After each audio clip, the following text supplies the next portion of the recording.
Buenos días, doctor Martínez. Buenos días, compañeros en general. Bueno, siguiendo con el tema del cálculo del lente intraocular que ya fue expuesto por ley, ahora vamos a hablar acerca del cálculo del lente intraocular en casos especiales, como pacientes que han tenido cirugía refractiva, ya sea LASIK o PRK, pacientes con queratotomía radiada o pacientes que tengan antecedentes, ¿no?, de aceite de silicón en cámara vitrea o queratocono. Entonces, los ojitos que tienen o han sufrido, ¿no?, una cirugía tras LASIK por PRK o IQR, las dimensiones o la relación que existe en la curvatura anterior y posterior de la córnea no va a ser igual a los ojitos normales.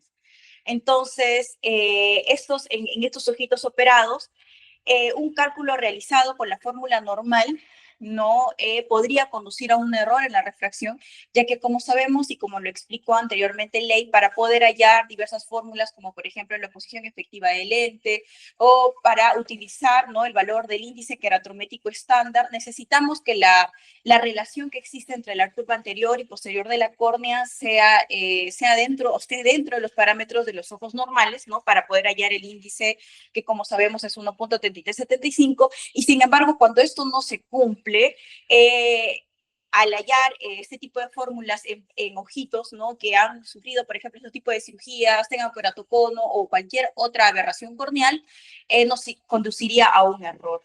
Entonces, si, por ejemplo, son ojitos operados, ¿no?, por cirugías refractivas, en el caso de que sufran miopía, esto nos va a conducir a un tipo de error postoperatorio hipermetrópico. Y en ojitos operados por hipermetropía, el resultado será miópico. Y esto más que todo debido a dos tipos de errores que se producen en el cálculo del lente intraocular, que son la incorrecta predicción de la posición efectiva del lente por parte de la fórmula y la errónea determinación de la potencia de la córnea por parte de queratómetros y topógrafos. Entonces, hablando de uno de ellos, la predicción de la posición efectiva del lente tras cirugía refractiva va a depender mucho de los cambios que se produzcan, ya sea tras una cirugía por miopía o tras una cirugía por hipermetropía. Recordemos que en una cirugía refractiva por miopía se produce un aplanamiento, ¿no?, de la córnea central, de la cara anterior. Entonces, cuando se produce este aplanamiento de esta cara anterior, la posición efectiva del lente será más baja porque estamos disminuyendo este valor. Por consecuencia, la fórmula, como al captarla más baja, va a calcular la potencia del lío inferior a la que realmente es, o sea, sobreestima, ¿no?, la potencia de este ojito, causando una hipermetropía. Todo lo contrario pasa en los ojitos operados por una hipermetropía, en donde se produce un encurvamiento central, por lo tanto la posición efectiva del lente será más alta, sobreestimando la potencia del lente también y produciendo una miopía. Entonces, ¿qué hacer para poder solucionar este tipo de problemas? Se han dado diferentes métodos para poder solucionar. Y uno de ellos es el método de AWK. Entonces, como recordamos anteriormente, vemos acá debajo la imagen.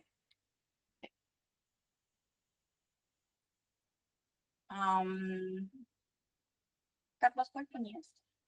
Un control y la flechita es usa control y hacia arriba. Ah, ya. Perdón. Como podemos ver acá en la imagen, tenemos la fórmula de la potencia corneal. La potencia corneal va a ser igual al índice de refracción de la cara anterior menos la posterior sobre el radio de la curvatura anterior. De esta relación de estos dos va a salir lo que es el índice queratométrico estándar. Entonces, cuando esto no se cumple o cuando la relación va por fuera de los valores normales, ¿no?, que como sabemos es de 7.5 a 6.8 entre la anterior y la posterior, esto de aquí nos va a dar cálculos erróneos. Entonces, hay que saber que en los ojitos postoperados por cirugía refractiva, la relación entre la cara anterior y posterior no va a ser la misma, porque la anterior está afectada y la posterior no. Entonces, ¿cómo podemos corregirlo? Como emplea este método de la doble K, hallando la K que se dio antes de la operación preoperatoria y la K post. Pero esto va a tener valores diferentes, se va a utilizar en distintos momentos. Por ejemplo, plantea que la K preoperatoria se use solamente para estimar la potencia efectiva del lente, no porque ya que esta es una K que no está alterada, es una K que, como sabemos, en la cirugía refractiva lo que afecta es la curvatura anterior y no las profundidades o las dimensiones del segmento anterior del ojito. Estas no se afectan. Entonces van a ser más precisas para poder hallar la potencia efectiva del lente. Y también nos va a ayudar mucho poder hallar la K postoperatoria, que va a ser la K actual, ¿no? Para poder hallar la emergencia como potencia del lente en sí, porque es la K que ya se modificó tras la cirugía y es la K con la que tenemos en realidad que hallar la potencia del lente intraocular. Entonces, este método doble K es muy interesante, se aplica mucho y solamente se adiciona a las distintas fórmulas que, como mencionó ayer Ley, bueno, ya están descritas como el CRKT, el Holiday, etcétera, teniendo como solamente añadiéndole la palabra a la fórmula, como por ejemplo CRKT doble K o Holiday 1 doble K, etcétera, ¿no? Solamente se agrega esta fórmula a las demás. Hay que recordar que también existen otras fórmulas, como por ejemplo el Haggis, que no incluye el valor de K, que también incluyen otros parámetros, como por ejemplo la constante de lío, el A0, el A1, el A2, y también podrían usarse para este tipo de ojitos. Si es que tenemos las constantes correctas, podría funcionar. Otro de los factores a tener en cuenta es la determinación de la potencia corneal. Siguiendo la misma idea, ¿no? Tras la cirugía ablacional refractiva se produce un aplanamiento de la superficie anterior de la córnea sin que la cara posterior cambie, como había mencionado. Esto genera una alteración en el índice queratométrico estándar, que como sabemos es el número de aquí, ¿no? Que para los ojitos normales esto es una constante. Entonces, al ver una alteración, es por lógica base la fórmula, ¿no? Si yo, por ejemplo, disminuyo este valor que se disminuye en las cirugías refractivas, que es el radio de curvatura anterior, entonces esta división me va a salir más alta. Entonces, en este tipo de ojitos se produce una sobreestimación de la potencia corneal total, ¿no? Entonces, esta es una de las causas, ¿no? La alteración del índice queratométrico, pero también hay otras causas, como por ejemplo mayor esfericidad central de la córnea, ya que como sabemos una cirugía refractiva produce un aplanamiento de la córnea central con aumento de la curvatura periférica, un cambio en el índice de refracción del estoma central, porque el grosor ya no va a ser el mismo, y una medición más periférica, ya que los haces van a entrar más periféricos que centrales por el aplanamiento que existe, ¿no? Se dice de que esa sobreestimación de la potencia corneal total han tratado de cuantificar cuánto es y se dice que más o menos es de un 14 a 30% de la magnitud dióptrica corregida.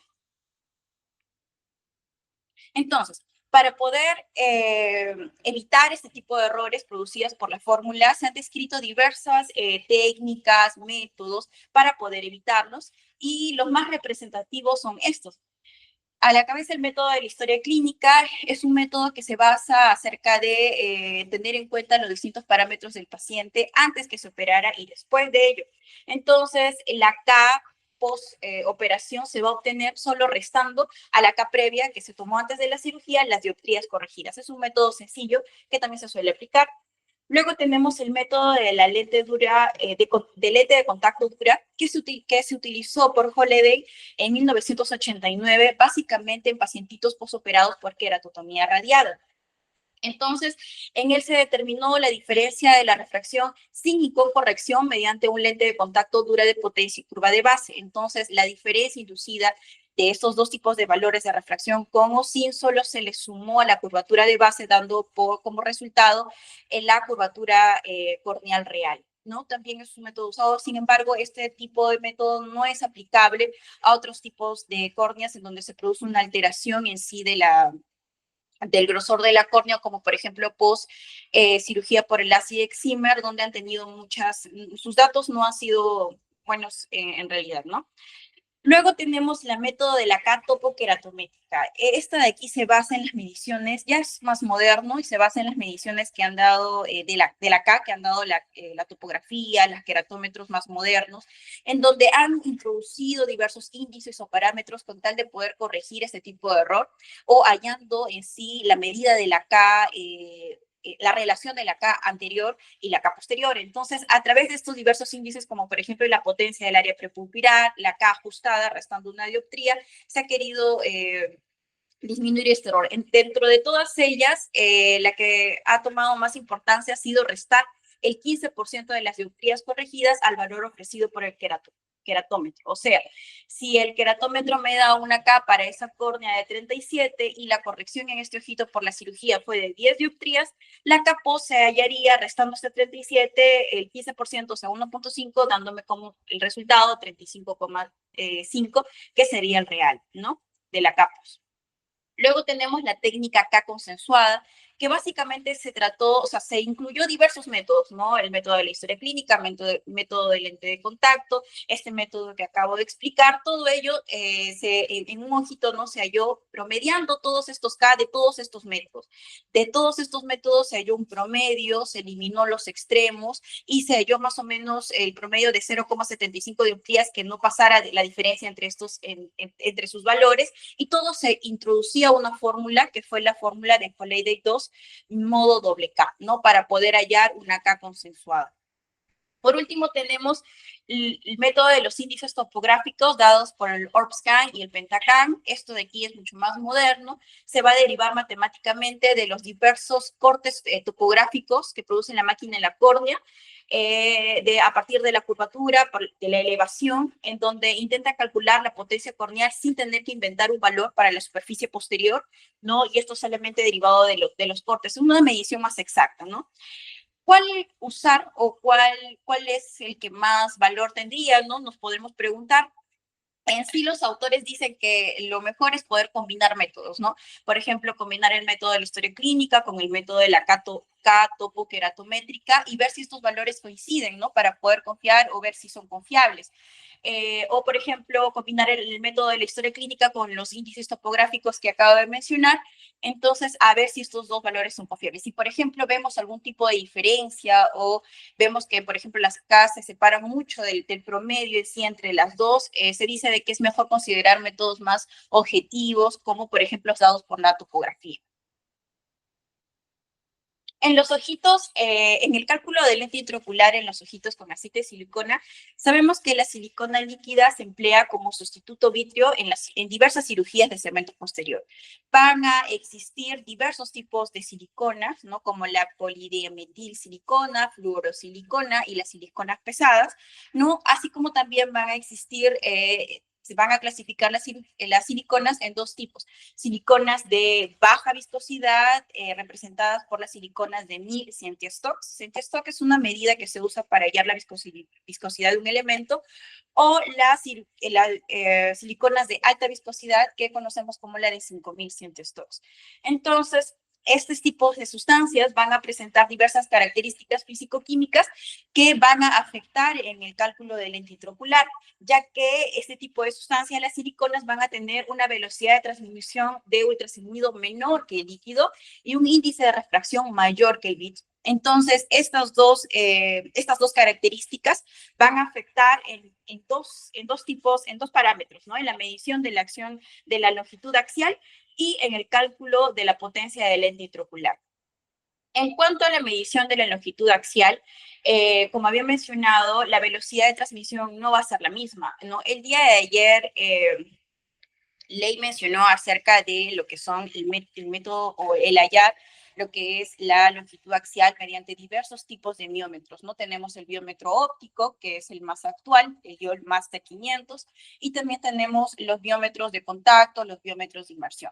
Entonces, estos funcionan a través de ecos, ¿no? Se introduce, por ejemplo, el de contacto o en el de inmersión, ¿no? Ocasionan diversos ecos, ya sea en la córnea o ya sea en superficies, como por ejemplo el agua en la inmersión, utilizan ecos ya sea en la córnea, en el cristalino y luego en la retina, ¿no? Entonces, estos ecos que producen lo van a transmitir en distancias, ¿no? De acuerdo a sonidos o de acuerdo al láser, como por ejemplo en el caso de lo que es el biómetro óptico, y de esta forma, a través de sonido, en base a distancias o en metros, calculan lo que es la distancia en que el sonido, el haz de luz, tarda en llegar a distintos ecos. De esta forma calcula la longitud axial. Sin embargo, cuando las sustancias que se encuentran dentro del ojito no tienen una misma velocidad de transmisión, esto puede variar o esto nos puede conducir un error en sus medidas, ya que, por ejemplo, la viscosidad del aceite de silicón va a condicionar la velocidad de la transmisión de los ultrasonidos. Recordemos que la silicona de 1100 stocks va a tener una velocidad de 980 metros por segundo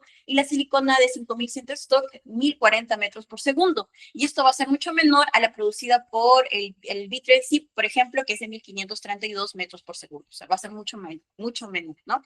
Entonces, esto que conduce de que hay una menor velocidad y por lo tanto la máquina calcula como una longitud axial mucho más grande, ¿no? Como si fuera el ojito de un miope o una longitud axial mucho más grande de lo que realmente es.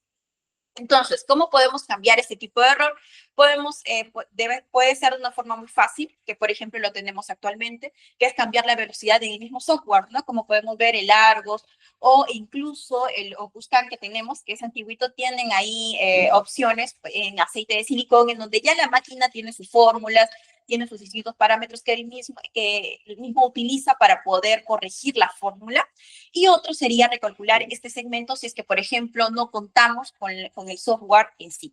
Y esto se produce a través de diversas fórmulas. Por ejemplo, tenemos esta fórmula que es hallar la longitud de la cámara vítrea corregida va a ser igual a la longitud de la cámara vítrea medida con la velocidad normal, que es la del vitrio, de que es 1532, por la velocidad de la silicona que vamos a usar entre 1532. Entonces, esta es una fórmula sencilla si es que no tuviéramos el software.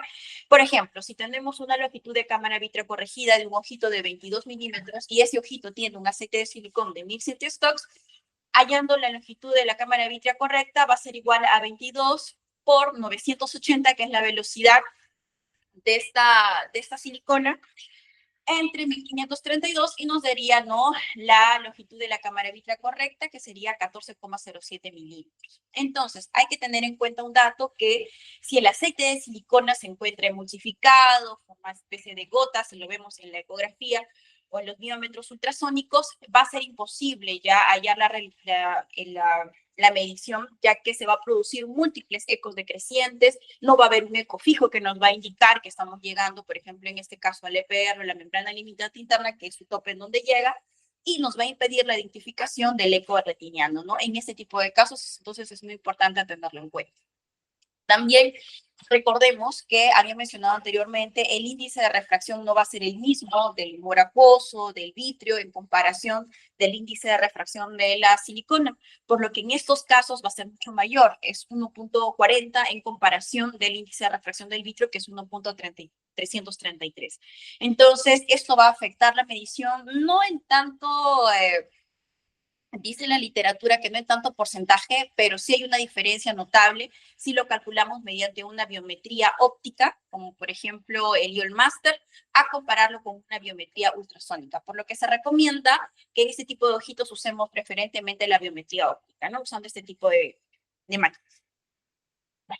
En cuanto al cálculo de la potencia del lío, en caso de que se quiera mantener el aceite de silicona en los ojitos pseudofáquicos, el cálculo debe tener en cuenta este efecto óptico por todas las características que acabo de mencionar, ya que en este tipo de ojitos el índice de refracción va a ser más alto, por lo tanto la potencia efectiva del lente intraocular va a disminuir.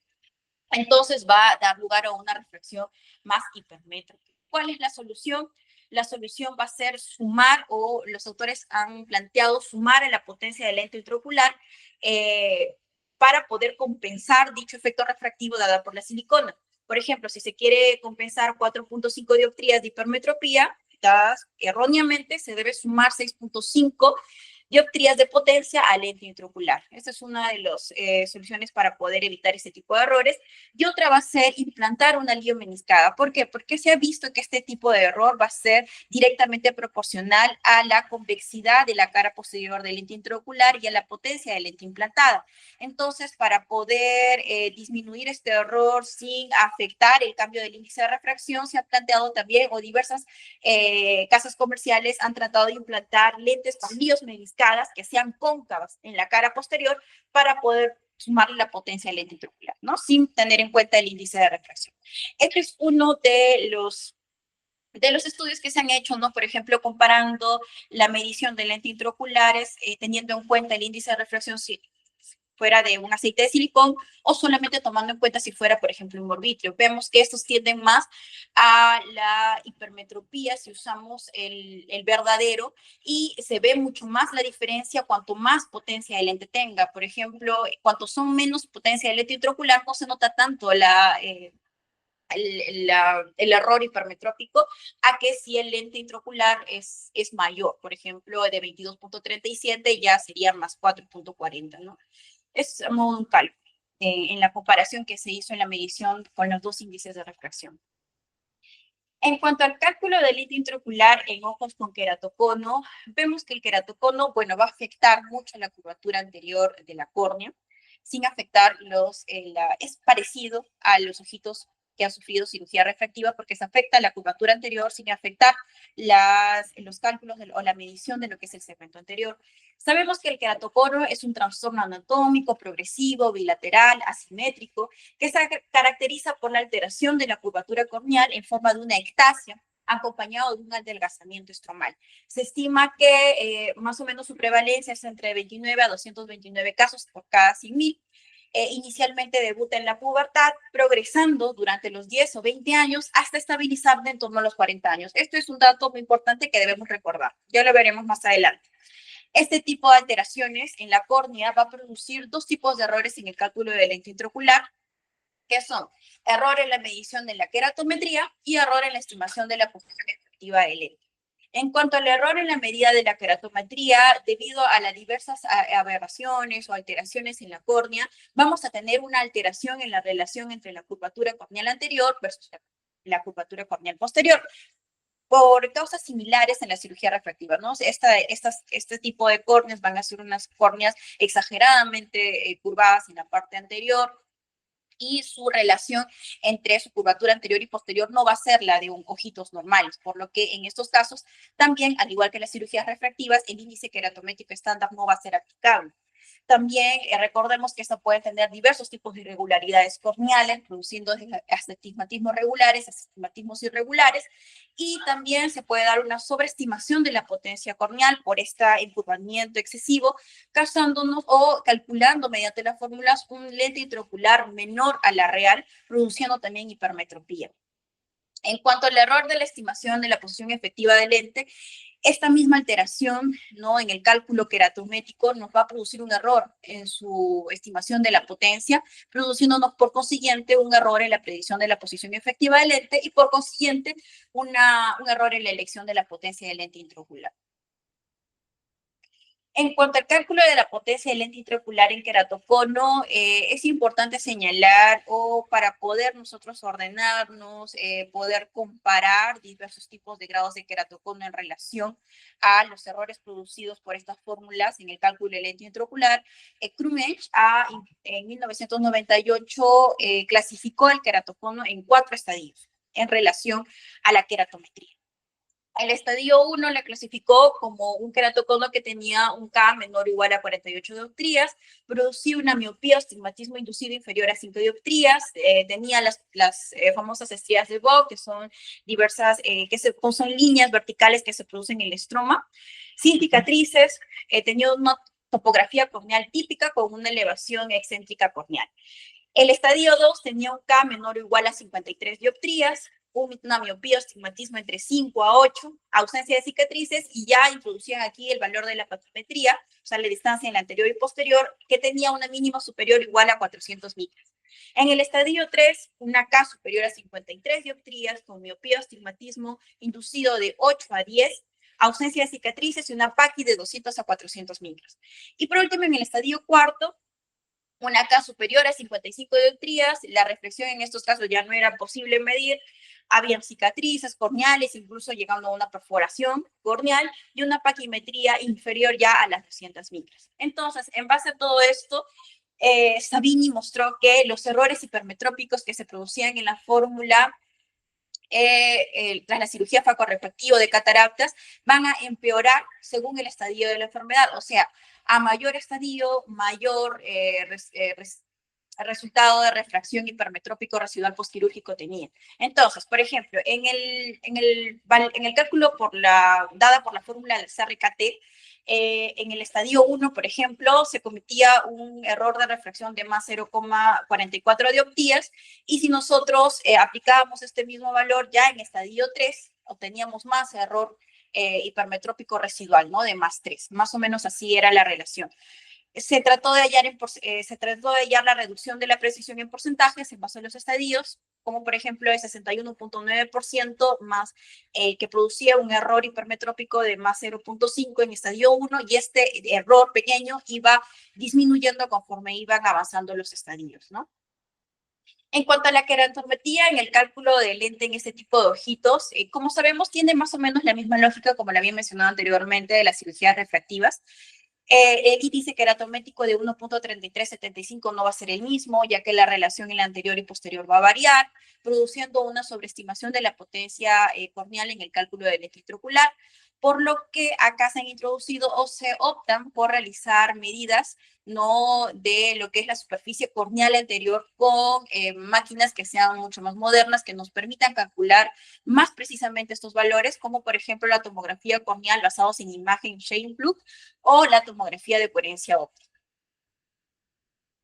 Entonces, generalmente estos dispositivos van a mostrar diversos mapas que van a mostrar la potencia corneal real considerando ambas superficies, ya que su relación no va a ser la misma. Por ejemplo, uno de los mapas que es ampliamente usado va a ser, por ejemplo, hallar la potencia corneal anterior en base a índices de refracción, tanto del aire córnea y córnea humoracoso, ¿no? Entonces, por ejemplo, la potencia corneal anterior la hallan con el índice de refracción de aire córnea de 1,376 menos 1, que es el aire entre la curvatura anterior de la córnea.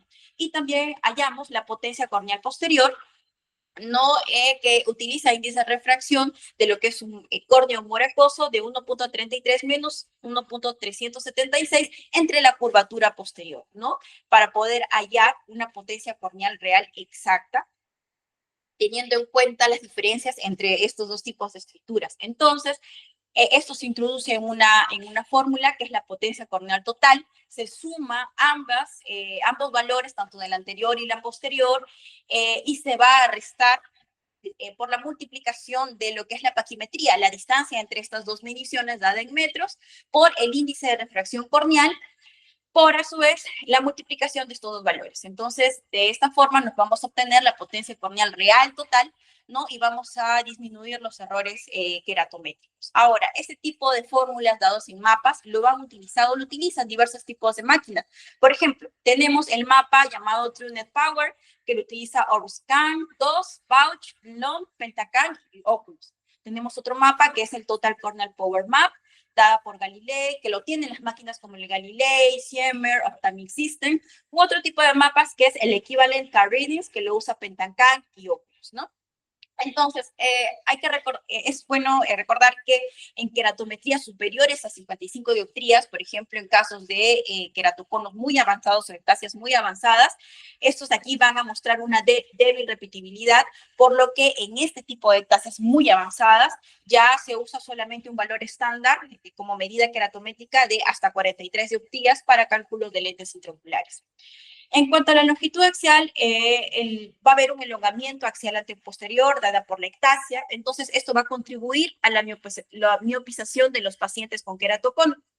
Entonces, para este tipo de pacientitos es mejor poder hallar las medidas con biometría óptica, ya que solamente tenemos que fijar al paciente en una máquina en un punto, y de esta forma la máquina va a poder hallar una medición más exacta. Por ejemplo, en comparación si lo haríamos en una biometría de contacto, donde va a ser difícil poder hallar el ápex del cono exactamente, y podremos tener error en la medición de la longitud axial. En cuanto a la fórmula del cálculo de potencia de lentes intraoculares en este tipo de ojitos, diversas fórmulas de tercera generación, las más actuales, como por ejemplo CRKT, Hofer-Q, Holiday 1, van a utilizar el dato de la potencia y la longitud axial para realizar la estimación de la potencia del lente. Por consiguiente, como en este tipo de pacientes, la K no va a ser una K de ojos normales y la longitud axial también va a ser una forma diferente de hallar, o hay que tener en cuenta algunos errores en su medición, entonces podremos tener una potencia efectiva de lente errónea, ¿no? Entonces, Se han descrito diversos autores que han tratado de disminuir este tipo de error en el cálculo de la potencia de lentes y dentro de ellos está la fórmula modificada de Kane. Kane realizó un ajuste en la potencia corneal basándose en los datos de curvatura anterior y posterior sin alterar el cálculo de la estimación de la potencia de la posición efectiva del lente, ya que como recordamos existe aquí un cambio en la curvatura anterior y posterior, pero en realidad todo lo que es no se afecta mucho las diversas estructuras. Entonces para esto utilizó un biómetro que es el IOL-Master 500 en su medida de longitud axial y K. Propuso un ajuste de refracción objetivo del lente intraocular según la queratometría del paciente con queratocono en el cálculo de la potencia del IO.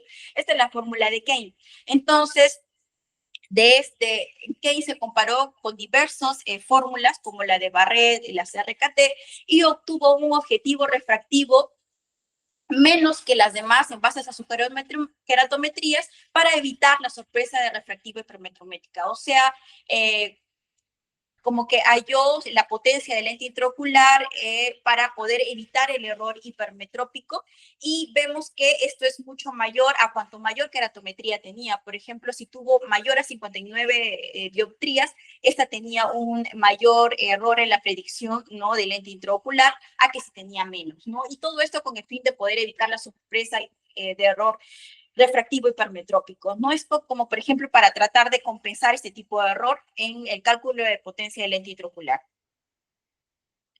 Así hay diversos estudios y diversos autores que han hecho el estudio en múltiples tipos de muestras, con múltiples tipos de grados, utilizando diversos dispositivos, diversas fórmulas y teniendo resultados que iban hasta el resultado hipermetrópico o el resultado miópico, ¿no? Por ejemplo, uno de ellos, el mayor realizado, ¿no?, con mayor muestra fue el de Camilla y colaboradores en el 2018, donde hizo el estudio en 102 ojos, tuvo la mayor cantidad de grados de ectasia, ¿no?, en la muestra, utilizó dispositivos muy actuales como el Master 500 y el Pentacam, y usó diferentes fórmulas, ¿no? Sus resultados fueron que su CRKT mostró menor error absoluto y mejor precisión. Y utilizó el mapa de los sistemas que antes había mencionado, del Total Cornell Power, que redujo el resultado hipermetrópico. No, como sabemos o como pueden ver, el CRKT dio muchos mejores resultados en comparación a las demás, ¿no? Por lo que se dice de que podría ser una fórmula, ¿no?, que podríamos usar para este tipo de ojitos. En cuanto al uso de lentes tóricos en pacientes con queratocono, sabemos que uno de los problemas refractivos asociados al queratocono va a ser el astigmatismo, ¿no?, que en muchas ocasiones puede ser irregular. Sin embargo, para poder usar lentes tóricas hay que recordar que el astigmatismo debe ser regular, ¿no? Entonces, para poder colocarlos en este tipo de ojitos hay que tener en cuenta que la progresión del ectasio queratocono debe ser estable para poder evitar su progresión y posible alteración de los resultados refractivos a mediano o largo plazo. Entonces, para poder estabilizar la córnea en este tipo de ojitos se han introducido dos procedimientos, ¿no?, que pueden ser usados.